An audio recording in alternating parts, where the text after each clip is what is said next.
Welcome to Board Game Binge, the place where we bring you bite-sized, bingeable board game content from across the industry. I'm your host, James Staley, and in this episode, we're welcoming back Kristen Mott from Orange Horse Games. Kristen is a prolific game designer of fun, accessible games, and her latest, Garden Club, is now available on Kickstarter. Kristen, welcome to the binge. How you doing? I'm great. Thanks for having me. You have the most energetic intro I think of. Yeah, well, it's awesome having you back on. You've been on a couple times. We were just saying before you came back on here in the holding area there, 227 was the last episode. I thought you were on like last year. It shocks me how, I don't know if you call it time dilation or what, but like how fast time moves. Yeah. Like I thought like Origins feels like it when I saw you there, it felt like a year and a half, 2 years ago, but that's got to be at least now 3, almost 4 years ago that we were hanging out at Origins, right? So gosh, you've done so much, and it's so cool to see your growth in this industry and how this thing's transitioned. So we're going to get into it on this episode. For those who don't know you, could you give us kind of an overview of kind of who you are, what you're about, and then we'll get into kind of how you got into this industry. Sure. So I'm Kristen Mott. I design mostly family weight games, generally about puzzly games about real world systems is generally where I start with things. I work with a few co-designers as well. So I've created some things that are outside of sort of my personal wheelhouse, I guess, like in working with different co-designers and creating different things with other people. But yeah, I've been doing it for about 5 or 6 years now, I think. And I love it. And when you started, you were homeschooling your kids, I believe, right? Mm-hmm. Yeah. So that's how I got started, was with homeschooling my kids, during the pandemic. Well, we had homeschooled the whole time. And actually just this school year is the first year that they have started going to a hybrid school. So we've homeschooled the whole time. And I just started making games for them essentially in the very beginning. Especially I wanted to create games for my middle child, who I felt like would not have been interested in anything that we had at the time. And I sort of thought, I bet I could make something better than what we're playing. So I just tried it and then never looked back. Yeah, I think back to Dinosaur Exhibit. So I remember you did that game, and again, still one of our family's favorites. And my one daughter, she's not a heavy gamer, and anytime I'm like, "Hey, do you want to play? Like, let's play a game. What do you want to play?" That's always in the stack. She'll pick 2 or 3 games, and that's one of the ones that she loves to play.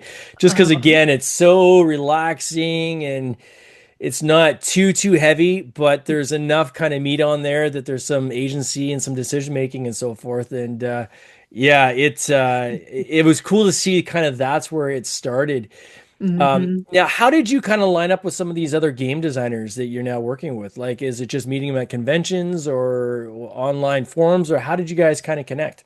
It's a little bit of everything. So the first co-designer that I started working with was Adrian Adamescu, and we're still creating stuff together. But that was, I want to say it was like 3.5, 4 years ago, maybe, that we started working together. And that was just, we met on Instagram. We've still never met in real life because he lives in Canada and I live down here in the US. And so we met. I made a post about one of his game about Dice Theme Park on Instagram a long time ago, and he responded, and then I was like, oh, I know who that is. So I messaged him and was like asking him some questions about game design, and he got back to me, and I said, well, if there's anything that you would ever want me to take a look at or to help with, like, and I never would have done that, but I did it in that one instance and was like, if you want a homeschool mom's opinion on something, like, I'd be happy to help. And then the next day he sent me something and was like, what can you do with this?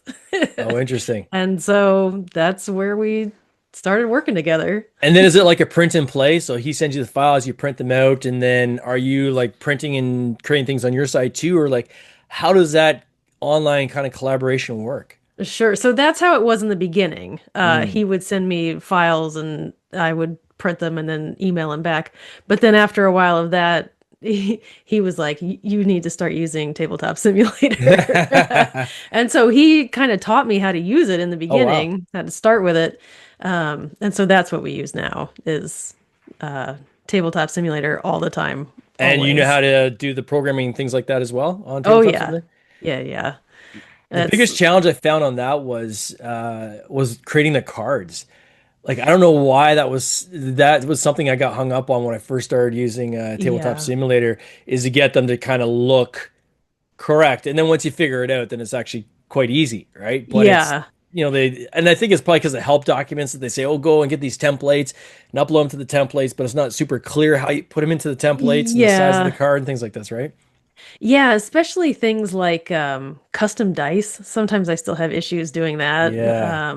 It doesn't look right. It functions okay, but it sometimes it just won't look right or the colors are off and I don't know. But it's for what it is such a useful tool because now, Adrian and I can meet every week. We go through everything. We play full games Yeah. and we show it to publishers that way too. So it's super useful And for then at what what it point do is. you put it into like a physical version and start saying, okay, now I need something tactile, kind of either if at home with the kids or even just with your Yeah. play group and so forth.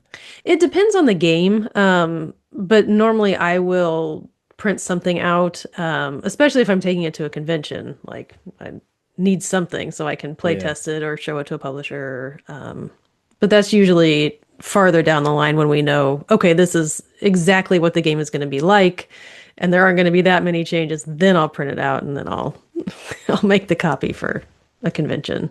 And then are you doing like the pitches at like the just the cold pitches at conventions, or how do you approach connecting with some of these publishers?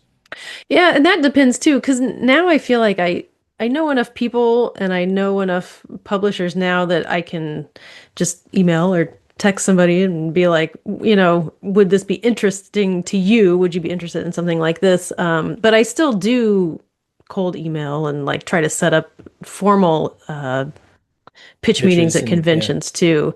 Although I much prefer the like sort of impromptu uh, meetings too, where I'm just sort of showing somebody something randomly because Yeah. a lot of times formal pitch meetings, I get a lot of anxiety Oh about, yeah. doing those. I want everything to be perfect, and it's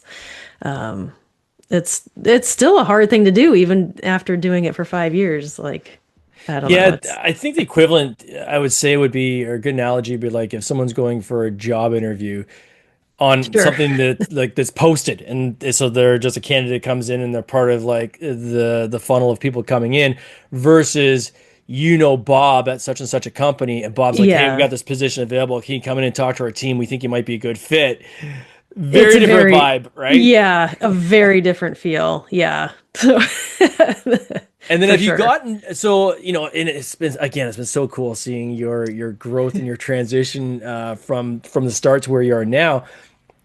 Have you spent a lot of time kind of cultivating like the pitch?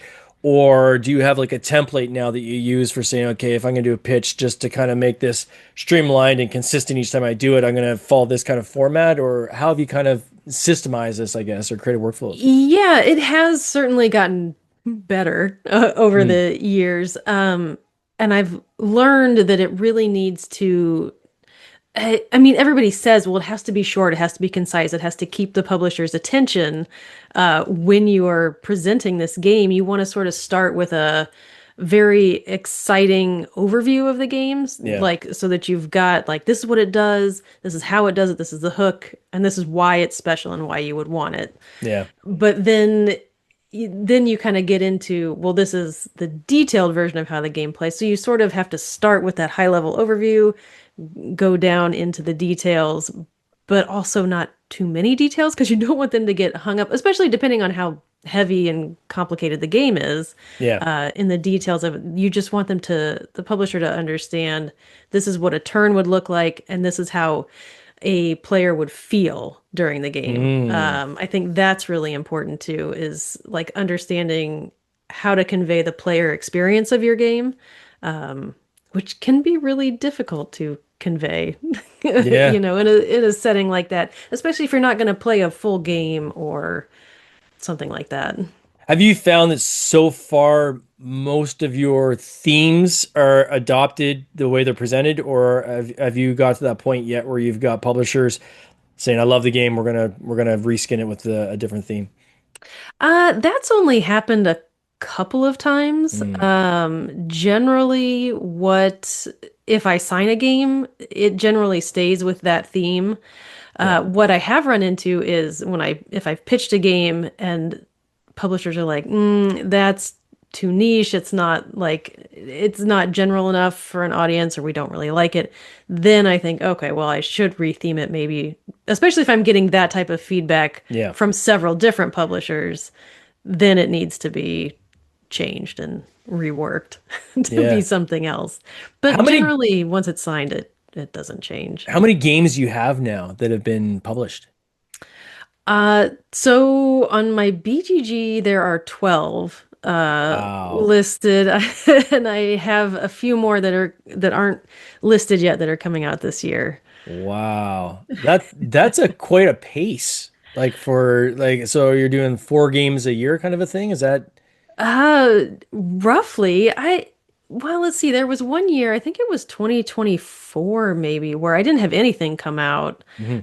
And that was sort of the year of prep, I guess. I Yeah. just felt like I worked a lot. I worked really hard. I was trying to pitch and get all this stuff out, and a lot of things did happen. Like, I guess not much happened during that year as far as signings or games coming out. But it's sort of all that prep work paved the way for things to really start happening at the beginning of 2025.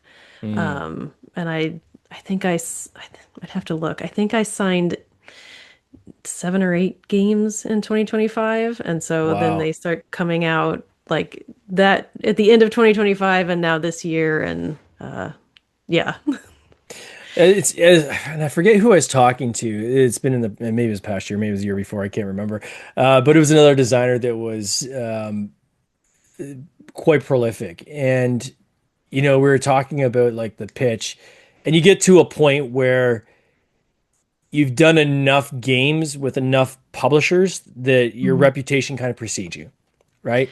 Yeah. And are you finding you've got to that stage now where it's maybe half and half, where people might even reach out and say, hey, Kristen, what do you got? Do you have anything in your portfolio that we could take a look at? Or like, have you reached kind of that? Because that's kind of the Goldilocks zone you want to get to, right? From Yeah. someone who's a complete, like a designer, you're cold pitching all the time. But once you Mhm. get a couple under your belt where they've seen success, then there's almost like a switch that gets turned where, that chase isn't as hard as it was kind of at the beginning. Are you seeing that at all, or? Yeah, actually, some of that has started to happen a little bit. I mean, I would not consider myself prolific. Like, I feel like a word like that is reserved for someone like Reiner Knizia or Sure. like, but yes, it has gotten a little bit easier, and there have been certain instances within the last probably 6 months where people have searched me out and asked me for certain things, Yeah. like, would you be interested in working on this project? And I've had to turn a few things down in the last couple of months too, because I have so much that's going on at the moment. Um, So just based on time, then you're just like, look, I don't have the time for yeah, this right now. Yeah. yeah, I just like I still have 3 kids and I still I'm Yeah. still a chauffeur and I have all Yeah. these other things in life that I have to do too. So yeah, it really comes down to the time commitment with a lot of those things. How do you budget that then? Like, are you choosing certain number of hours a day, certain days a week? Like, how do you bucket your time to say, okay, this is game design time, and I'm Yep. gonna purely focus on that, and the rest is kind of like family time, and then budgeting which games you can work on in that time. Yeah, so my kids now go to a hybrid school, so they go 3 days a week and then they're Right. home 2 days. So whenever they're at school, that is work, design, meetings, like all the Wow. things. And then really any time I wouldn't be able to tell you how many hours during the week I actually work because I tend to work at night too, like after bedtime. Yeah. After the kids go to bed, I'll get a couple hours to do things. And then times just kind of here and there. Because a lot of times, one thing that game design has provided for me is sort of a break almost from like Yeah. family life. Like that's sort of my I just my break time. Yeah. So anytime I can fit in a little bit of something, I will. But of course I play the games with my kids and it gets integrated into family life as well. Yeah. So other than the times that they're at school, I don't have really set times that I work. I just feel like it's always constantly in my brain. So whenever I can do something, I will. And where do you take your inspiration from now? Like when you're coming up with the game, like I know originally is focused on like education and Hmm. learn with play with the kids. Now they're off at, school part-time and so forth. Is there other areas you're seeking inspiration for some of these designs you're doing? It generally just comes from ideas, things that I see out in the world. Like Hmm. that hasn't really changed. The first couple of games that I did, like Dinosaur Exhibit and Sharks, that was more based on the kids' interests at the time. It's Yeah. like they love dinosaurs, they love sharks. I'll make those games for them. Yeah. And now it's just it's still real world systems, a lot of animal games. I make a lot of animal and nature games. Just things that are around me and things that interest me. But then there'll be some times where I will find something, a mechanism first idea, Yeah. and then the theme, I'm like, okay, well, what could I put with that? And the theme kind of follows in that. But that doesn't happen as often. And is that from playing other games and because that's part of this Yeah. design process too, is playing a Hmm. lot of games to be exposed to other types of mechanisms and so forth that other games are using. Where do you allocate that time, or where does that time fit into your schedule? So not as much as it used to. I don't get to play games Yeah. as often. We still try to play, I, I don't know, once a week maybe. It just, I don't know, the design takes up so much more time Yeah. than, that I don't have a ton of time to play games. But a lot of times I will, if we have meetups with friends, game nights, like it doesn't happen as frequently as I'd like it to. And Yeah. especially some of the smaller conventions. I'm going to go to Geekway, in May, and that's such a great convention for just playing games. It's one of my favorites. It just 4 days of just actually playing. It's Yeah. great. And it's So, good to see this community too, right? From convention hmm. to convention, you start seeing the same faces, and it's almost like a homecoming, I find. Oh yeah, because there's friends that I see only at conventions, Yeah. and so yeah, it's always great.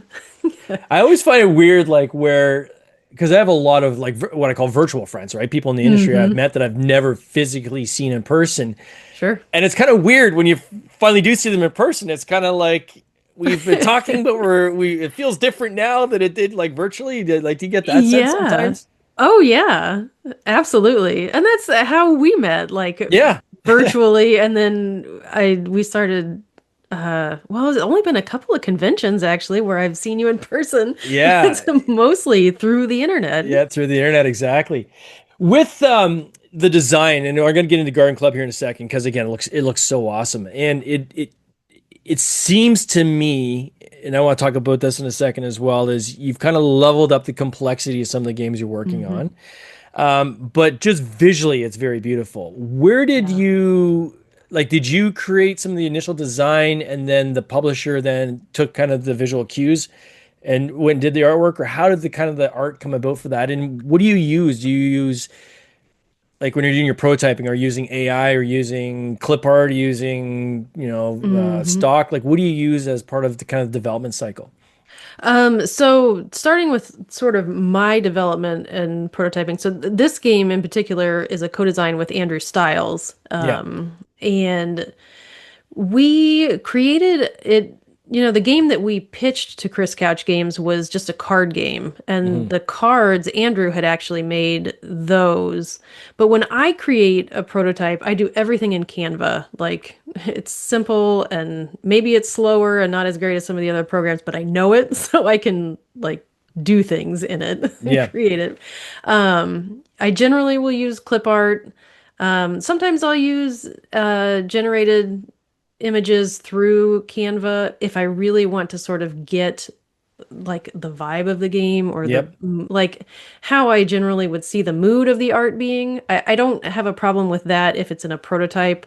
Um, you know, I think I feel the same way everybody else does with using AI in an act like in a published game. Like, Sure. no, no, no. But then with Garden Club, the game that we pitched to Chris Porter, Chris Couch Games, was, like I said, just the cards that Andrew had created. Okay. And I think he uses Canva also. Mm. And so Chris took that and all of the art, all of the production, everything that you see in the final game is his work, like his development, and it is beautiful. Yeah, that's cool. It looks fantastic. Complex too. Like I'm just imagining putting Mhm. together these art files. I'm like, ugh. It's a lot, yeah. And Yeah. we have a bunch of promos, like mini expansions and modules.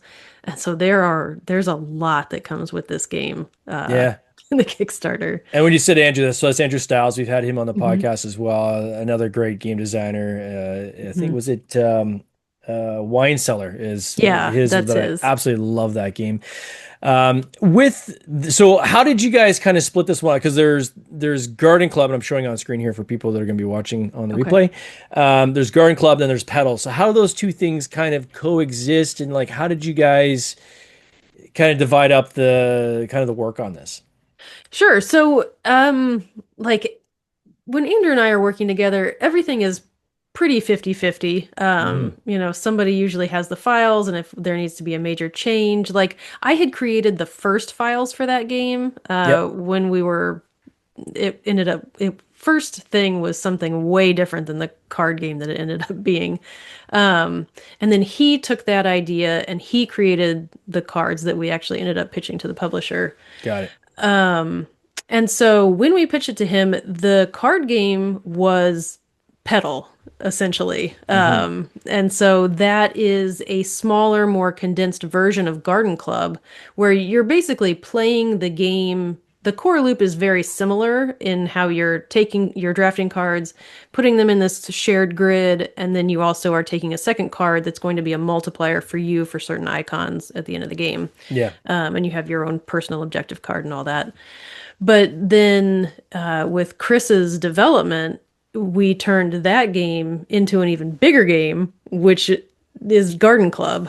So it's Interesting. So they're started as Pedal and then turned into mhm. Garden Club. And so they're very similar with their core Ah, loops, but and they're both two-player games, but Garden Club is has many more layers. It's a lot more complex. There's like an area majority yeah. component in there too, and it's Looks a so longer good. game. Yeah, it looks so good. Ah, It's awesome. Oh, and Garden Club has a solo mode as well, but Pedal does not. interesting. And then who's responsible for solo mode? Is that you or is that Andrew or you do the That's me. solo? Yeah. Yeah. And solo modes have kind of become my thing more recently.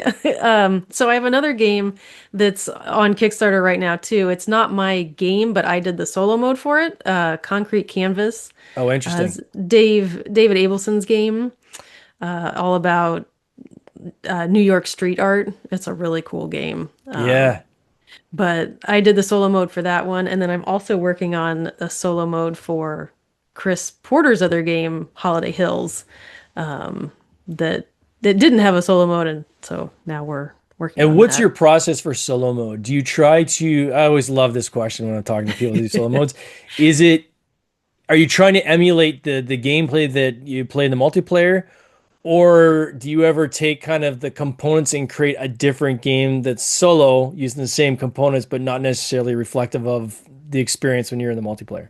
Sure. So my way of approaching it is how I like to have it as a player, which is I don't want to learn another rule set. I Got it. want it to be as close to the multiplayer game as Mm, possible. And I want whatever it is I have to do to run the AI for the solo mode to have the least amount of effort possible, like almost zero decisions. Like it just needs to be, it shouldn't be take more energy to run the AI than it does to run my own turn. mm. is how I like to Do you approach create it. like an autonoma? Like, do you try to create like a almost like a automated player? Is that kind of the approach, or? Yeah, I mean, depending on the game, yes. Like in Garden Club, it's a deck of cards that runs the Night Gardener, and Mm, so you are doing things for the Night Gardener, but every card is going to tell you exactly what to do, and there's only like one decision that you have to make based on what tile is already down there, yeah. and it's based on whatever the AI is going for, that's how you would flip the tile. So it's very easy to run. Now, you also have another game on Kickstarter right now. Is it Prowl, right? I'm going to show my screen here as well. Yeah, Small box game. Can you talk a little bit about Prowl as well? sure. So that one is a tiger area control game where tigers are trying to uh, compete for territories. They're essentially peeing to mark their territories, which Yeah. is what you the idea of the game. And yeah, I'm really proud of that design because it feels like I think it feels like a bigger game in a really tiny box. It's just Hmm. this 15-minute-ish area control game where you can compete with other tigers and challenge them for different territories. You're going to be eating and exploring and yeah, trying to keep the territories that are going to gain you the most points at the end of the game. And which one came first? Were these two simultaneous designs, or is it kind of like one of those things where they just happened to come out at the same time and one was like maybe pitched a year before and Yes, it all just happened at the same time. So Prowl, I actually showed to Matt at Envyborn. I yeah. think it was 3 years ago, and we signed it like 3 years ago, and so it's just been a while before that one has been able to come out. Yeah. Concrete Canvas, I was actually doing playtesting for David for the multiplayer game, online playtesting, and some of the feedback I was getting with my playtest group was, does it have a solo mode? And so I just sort of like said, oh, people are interested in this. And he said, do you want to make one? So I did. That's awesome. And that just happened within the last 6 months. And then Garden Club, we Andrew and I pitched that at Gen Con last year. So that's only been, 6 months or so as well Yeah. with the development of that, and then it came out really fast. It just so happened that everything happened in the last 2 weeks, and Yeah. everything's on Kickstarter right now. Is there like as a designer and as you start creating a lot of games, are you in a mode where you'll just whoever you can kind of seed that game with, or are you at a point now where you can be selective and you can kind of look at the different publishers and say, not sure this is a fit. Like, do you go through that process at all yet? Is that part of the decision process to say, XYZ publisher expressed interest? I'm going to research them first to find out if there's a fit. Mm. Or is it just let's get as many publishers publishing games as possible and we'll figure that out kind of down the road? I mean, I don't feel like I have had that yet where I've been choosy about like who is Yeah. taking a game and whatnot, because I'm happy to work with whoever is interested in the game. Yeah. So I guess the short answer is no. Like I haven't really done that. If somebody's Hmm. interested in it, like I'm happy to show it to them and like see what happens. And I've met a lot of great people that way too. Yeah. So yeah, I'm not. Yeah. I guess, and I always say this on the podcast, and I was just on a panel this past week as well, at a local game shop, and you just got to build a network, right? Like that is the Mhm. key in this industry is build that network out as far as you can and as wide as you can. The more people you meet, that is only going to help you down the road. A, make you better at what you're doing, whether it be publishing, Sure. designing, and so forth.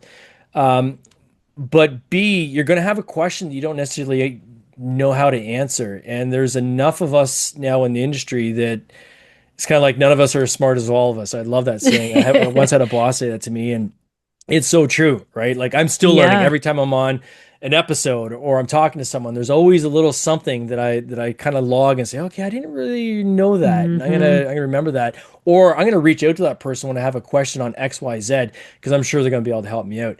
The good thing about this industry is people are very giving, right? Yeah. And they're Oh willing yeah. to share their knowledge and give their time to help others kind of, rising tides raise all boats.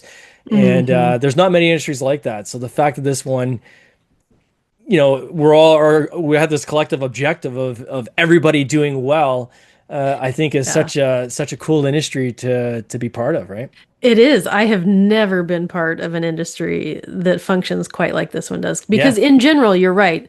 In general, everyone that you meet is going to want to help you in some Yeah. capacity. Yeah. Yeah, I remember it was Chandler Copenhaver used to call it co-opetition, right? Where everyone is Yeah. they're technically competitors, I guess, but they're Uh-huh. all kind of cooperating, right? And helping each other out, which is awesome. Yeah. What's next for you on the horizon? Like, have you thought about like I'm sure you've got designs you're working on. Do you have Mhm. publishers you've signed with that are up and coming you can talk about, or kind of what's next? Yeah, I have some things, other games that are coming out this year, or coming to Kickstarter this year, or retail next year. I have a game with Smirk and Dagger that's coming out. I believe Oh, it's going to be cool. early 2027. Yeah. And like I said, the Holiday Hills solo mode. I have a couple other games. There's a few things with Lovemore, Mm. who they published Stable Times this last year, my horse game, and but nothing that I can really specifically talk about quite Is that yet. where the orange horse came from, or where did the orange horse? Because you got a brand now, Yeah, which is cool. I That's awesome. do. So, yeah, that's the name of my business. It's just me, my Yeah. design studio. But yeah, I wanted to have more of a recognizable brand, I guess, to kind of fall back on. If Hmm. there's ever, I have no intentions of publishing my own games, but like I thought, if in the future, maybe, it'd be worth having a brand that's already sort of recognizable, Yeah. or it's something that I can sort of label all of my games under. Yeah. So yeah, that's where that came from. Oh, that's awesome. I love And it. And then do you have an orange horse? Like, where did orange horse come so from? yes, that's where it came from. So in the game Stable Times, Yeah. the horse that's I don't know if I can show this to you now, but the horse that's on the cover there, she Mm. is an orange horse, a chestnut horse. And it was a horse that I had for about 20 years. Oh, wow. And she passed away shortly before I signed the game with them. Oh, And so I asked Zach at Lovemore when we were signing, like, this is really the only thing that I want. Like, could she be a card and be on the cover? And they were like, of course. yeah. Like, and so that's sort of what then they had the idea to sort of reach out to the community and have anybody who had a horse or knew a horse to submit it. So every horse that's in that game is a real horse with That's like, cool. a little blurb about their personality, and the art came from an image of that horse. So yeah, I had this horse. Her name was Dorothy for about 20 years. And I don't know, just always kind of wanted to create a game about her. And then it's like, well, I'll just, make her my Logo. icon, my logo And I for love the my logo. The logo's company. so cool. Yeah. Yes, that was done by my friend Angel. She does Halo designs, but she does Mm. great like graphic work. So Now, if people want to follow do you have like a community you're building at all? Do you have like if somebody wants to sign up for like email lists, or if they want like, is there like a Facebook group, or are you on Discord? Is there sure. anything that you can plug where people can kind of follow your journey? Because again, like if you're a designer out there listening to this podcast, this is how you do it, right? Like Uh, this is somebody you need to learn from because I mean, I've seen your journey from when you started to yeah. where you are now, right? And you're doing quite well. So it's something cool to Thank follow. you. How do people follow you? Sure. So I'm still pretty active on Instagram. So my handle is at kristenmott.boardgaming, and it's got the little orange horse, so you can recognize that. And if you go to my bio, like the link tree thing, there's Yeah. a way to sign up for my email list. So I do have an email. I only send them out about 4 times a year. I try to keep it at like once a quarter for this is what's coming out, this is what's still available, that kind of thing, just like short updates.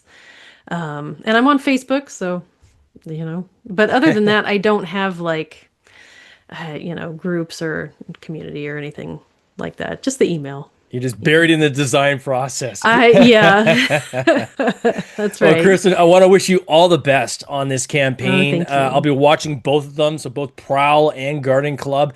Congrats to you and the team working on this. It's already, I mean, they're funded, and especially Garden Club is exploding. Yeah. So good job on that. Like, wow, it's going to do really, really well. Looks super awesome. Can't wait to see how it finishes off, and all the best this coming year. Oh, thank you so much for having me. No worries. You take care. Cheers. Bye. This has been an episode of the Board Game Binge podcast, hosted by James Staley, produced by James Staley and Mike Bruner, with original music by Nick Smith. If you would like to watch these interviews live, simply subscribe to our YouTube channel, Board Game Binge, and you'll get access to live interviews, giveaways, and interesting board game content from across the industry. I can't wait for you to join us. See you next time.